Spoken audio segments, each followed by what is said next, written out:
Hello dear kids, I am PR Chaudhary, your maths teacher. Today I will start next topic of the AP. बेटा इससे पहले है ना हम लोगों ने AP का फर्स्ट वाला एक्सरसाइज किया था। आज मैं आपको बताऊंगा nth term of AP। nth term of AP क्या है? अगर हम सिंपल ऐसे समझे कि किसी AP का जैसे मान लो फर्स्ट टर्म मैंने बोल दिया कि उसका फर्स्ट टर्म मेरे पास A है, ठीक है, ये पहला टर्म है। और AP मैंने बताया था लास्ट क्लास में, और उसका कॉमन डिफरेंस जो है वो मैंने बोल दिया कि डी, ठीक है। तो अगर इसका मतलब तो पहला टर्म अगर ए है तो फर्स्ट टर्म P1, जिसको हम बोलेंगे कि पहला टर्म उस एपी का ए होगा। सिमिलरली सेकेंड टर्म क्या होगा? जो कॉमन डिफरेंस होगा वो उसके साथ ऐड हो जाएगा तो ए प्लस डी बन जाएगा। सिमिलरली अगर मैं पूछूं what is the third term, तो वो ए प्लस डी हो जाएगा। ऐसे ही मैं पूछूं what is the fourth term, तो वो A plus D plus 3d add हो जाएगा। Same concept. तो इसका मतलब अगर पहला टर्म ए है तो दूसरा टर्म ए प्लस डी होगा, तीसरा टर्म ए प्लस 2d होगा, फिर नेक्स्ट टर्म ए प्लस 3d होगा, फिर ए प्लस 4d होगा, ऐसे ऐसे चलता रहेगा। तो ये तो फर्स्ट टर्म है, ये सेकेंड टर्म है, ये थर्ड टर्म है, ये फोर्थ टर्म है और ये फिफ्थ टर्म।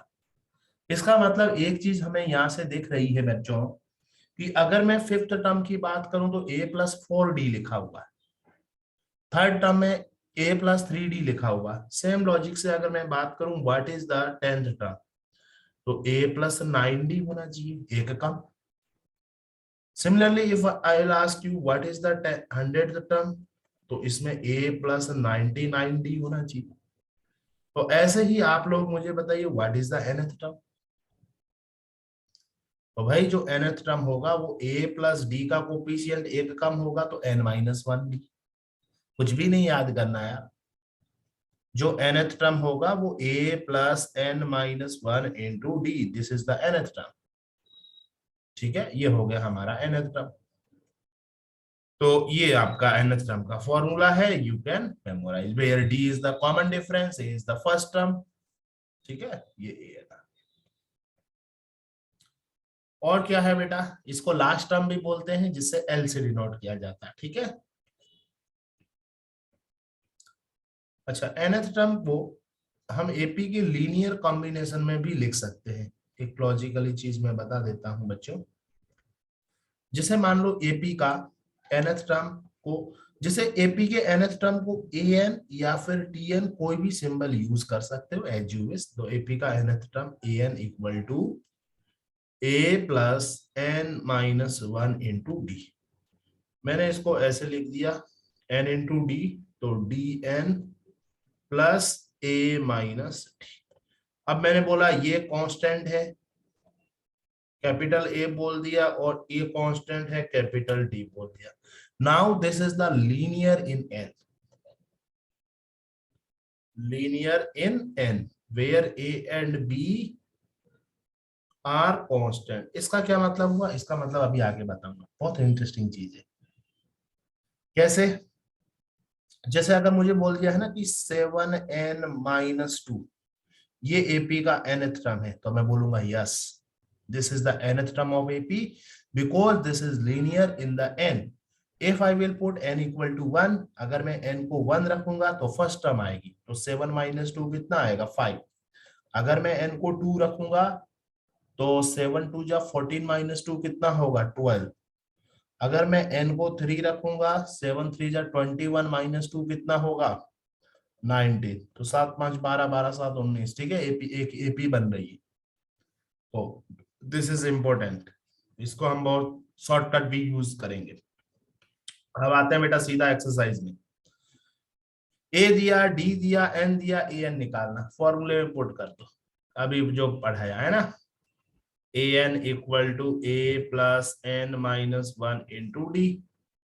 तो यहां से ए, डी और एन, तो ए एन कितना आ जाएगा मेरा? ए का वैल्यू 7, एन का वैल्यू 8-1 7 और डी 3। तो an आ जाएगा 7 या 21 और 7 28। सेम ऐसे ही है सारे के सारे, सारे ही के सारे सेम है बेटा। एक फोर्थ पार्ट और बता देता हूं। क्या निकालना है? ए दिया हुआ, डी दिया हुआ है और ए एन दिया हुआ है। तो ए एन कितना है फॉर्मूले के अंदर रखेंगे, ए एन 3.6 इक्वल टू ए कितना है -18.9 प्लस n-1, ये निकालना है। और डी दिया हुआ 2.5, इसको इधर भेज दो तो ऐड हो जाएगा। ये दोनों ऐड हो गए, कितना बनेगा 9 और 6 5, कैरी 1, तो 18 और 3 21 और 22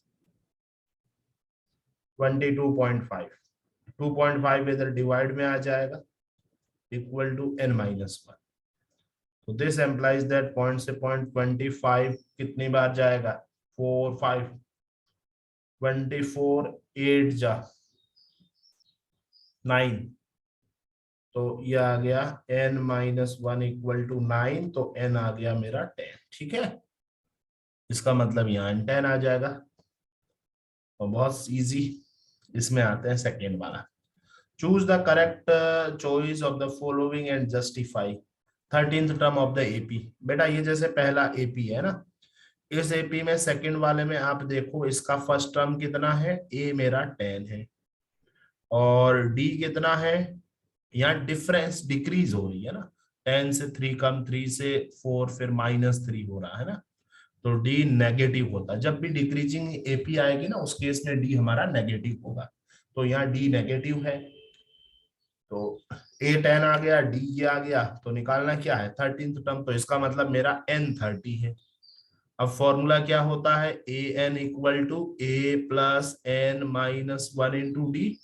इस फॉर्मूले के अंदर जरा वैल्यू पुट कर दो बच्चों, तो A10 प्लस n-1 तो 29 और d-3, तो सॉल्व कर लो, कितना आ जाएगा, और ये आ जाएगा 10 -9 27, 2 3 दूनी 6 और 8 87 मींस -77 आ जाएगा। ठीक है, similarly 11th term of AP, तो इसका कॉमन डिफरेंस कैसे निकालेंगे, इन दोनों का डिफरेंस।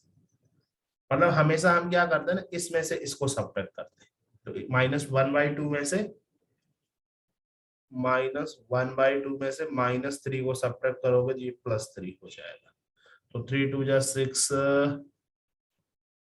दैट इज -5/2, सॉरी +5/2 है ना, ये इंक्रीजिंग एपी, मतलब 2.5 हर टाइम इंक्रीज हो रहा है। ठीक है, तो डी आ गया, ए आ गया, फॉर्मूले में वैल्यू पुट कर, ये बेटा फर्स्ट टर्म है। अच्छा, अब ये बॉक्स कैसे फिल करना, एक चीज आपको ध्यान रखनी है, जब भी कोई नंबर, जैसे ये ए है, ये बी है, ये सी, 3 नंबर एपी में होने का क्या लॉजिक होता है, आपको एक ये इंपॉर्टेंट चीज भी याद रख लेना।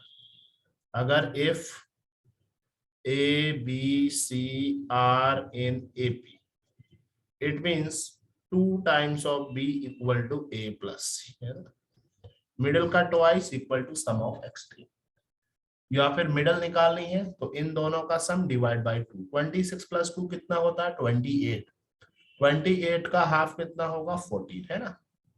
ऐसा क्यों होता है, ऐसा इसलिए होता है, जैसे मान लो पहला टर्म ए होता है, दूसरा ए प्लस डी होता है, फिर ए प्लस 2 डी होता है, तो आप मुझे बताओ ना, इन दोनों का सम करो तो इसके हाफ आ रहा है लॉजिकली।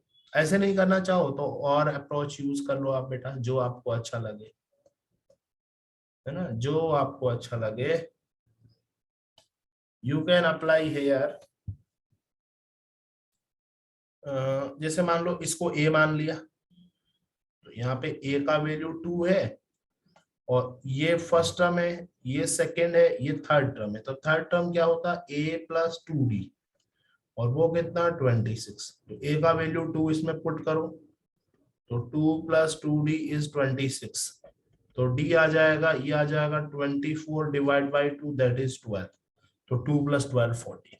ठीक है, ऐसे ही आप नेक्स्ट वाला कर सकते हो बेटा, जो इससे अगले वाला है, इसमें इसको ए मान लो, ये a प्लस डी है, और ये a+2d है और ये a+3d। जनरल एपी मानना है ना, जनरल एपी जैसे। तो a+d का वैल्यू पता है, a+d का वैल्यू 13 है और a+3d का वैल्यू पता है, कितना है बेटा, 3 है। दोनों को सब्ट्रैक्ट कर दो जरा। a से a गया, ये बचा 2d और ये बचा -10, तो d आ गया -5। अब d आ गया तो a का वैल्यू निकल जाएगा, किसी एक में पुट कर दो, d यहाँ पे पुट कर दो, तो a = 3 - 3d, तो a = 3 + 5 3 = 15, तो a मेरा बेटा 18 आ गया। तो पहला टर्म 18, 18 में 5 सब्ट्रैक्ट 13, 13 में से 5 गया तो कितना बचा, 8, फिर 3 आ गया। ठीक है, तो ऐसे ही आप सब टर्म को ऐसे मान के कर सकते हो। ठीक है, कोई भी हो, कैसा भी बॉक्स हो, उसमें कोई फर्क नहीं पड़ता। अब जैसे मान लो कोई बच्चा बोलेगा ये वाला कैसे निकालेंगे, फिफ्थ वाला, ये a है, ये a+d है, ये a+d, ये a+2d, ये 3d, ये 4d, ये a+5d। तो इसका मतलब मेरे पास a+5d का वैल्यू -22 है और a+d का वैल्यू 38 है। दो इक्वेशन a और d निकाल लो, काम खत्म। दो वेरिएबल है, दो इक्वेशन है, जो जितने वेरिएबल होती उतनी ही तो इक्वेशन चाहिए होती ना मुझे किसी को सॉल्व करने के लिए। तो ये थर्ड वाला। आगे आते हैं बेटा, फोर्थ में क्या पूछा है आपसे, which term of AP is 78। इसका मतलब हमें n निकालना। We have find here n। ये क्या है, ये an दिया हुआ, an कितना दिया हुआ, 78, बाकी सब पता है। ठीक है, you can calculate yourself. Find the number of terms each of the following AP. Number of terms निकालना है तो n निकालना है, an दिया हुआ है, simple. Check whether -150 term of the AP और नॉट। अच्छा अच्छा, -150 अगर टर्म एपी की है तो n हमारा इंटीजर आना चाहिए। अगर n फ्रैक्शन में आ जाता है तो वो टर्म उस एपी में नहीं होती, क्योंकि कभी ऐसा नहीं सुना होगा कि 2.5 वाली टर्म क्या होगी रे यार, नहीं। हमने second term, third term, fourth term, integer term पढ़ा है। तो इसका मतलब जो सेवंथ वाला ये वाला है, तो इसको मैं an रख के देखूंगा कि n का वैल्यू क्या आता। If my n is integer तो ये इस एपी की टर्म है। अगर मेरा n इंटीजर नहीं आता है तो ये एपी की टर्म नहीं। इंटीजर भी कैसा, पॉजिटिव इंटीजर। ठीक है, तो कर सकते हैं हम सॉल्व। एपी का फर्स्ट टर्म 6 वाले का फर्स्ट टर्म कितना है बेटा, 11। कॉमन डिफरेंस कितना है, 11 - 8, 8 - 11 करोगे तो आपका आ जाएगा -3, है ना, डिक्रीजिंग एपी है। और इसका an है -150। अब n निकालते हैं, तो a प्लस n -1 d -3 = -150। तो n -1 -3 = ये 11 उधर चला जाएगा तो -161 बन जाएगा। ठीक है, ये 3 उधर डिवाइड किया, n -1 = 161/3, तो 2 8। अब ये बेटा एक फ्रैक्शन आएगा, तो n है ना 161/3 + 1 which is fraction, not integer. तो इसीलिए -150 is not term of in this AP. ठीक है, ये हो गया। और कौन सा बताएं बेटा,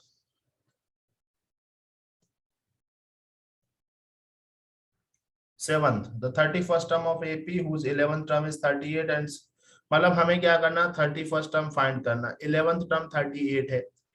11th टर्म का मतलब क्या हुआ, आपको a11 दिया हुआ है 38 और 16th टर्म 73 है, मतलब a16 आपको दिया हुआ है 73। ठीक है, ये दो चीज इंफॉर्मेशन है और निकालना a31 है। तो उसके लिए क्या चाहिए, a और d।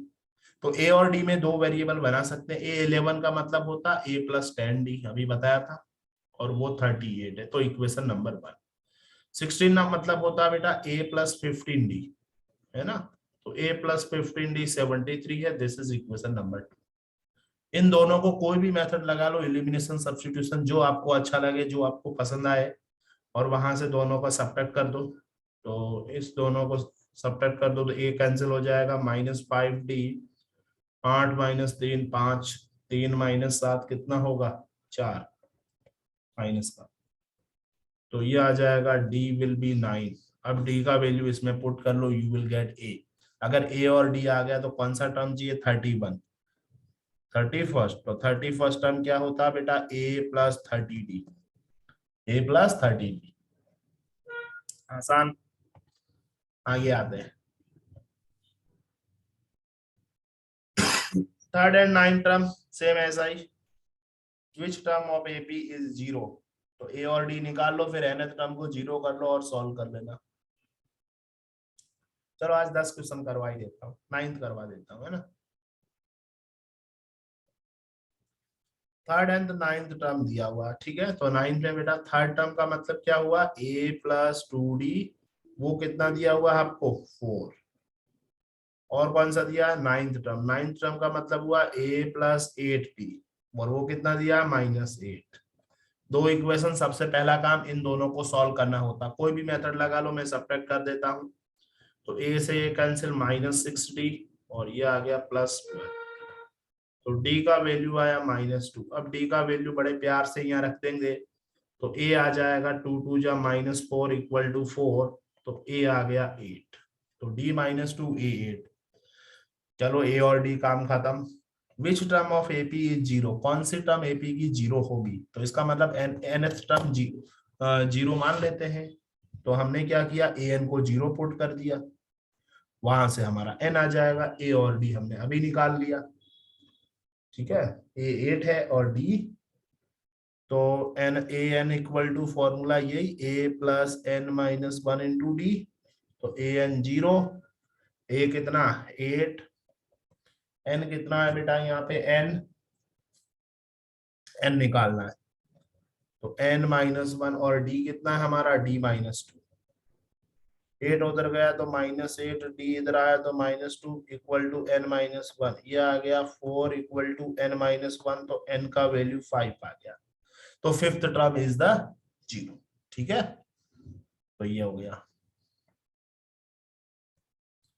अब एक और डिस्कस कर लेते हैं, कौन सा करेंगे, 10th वाला।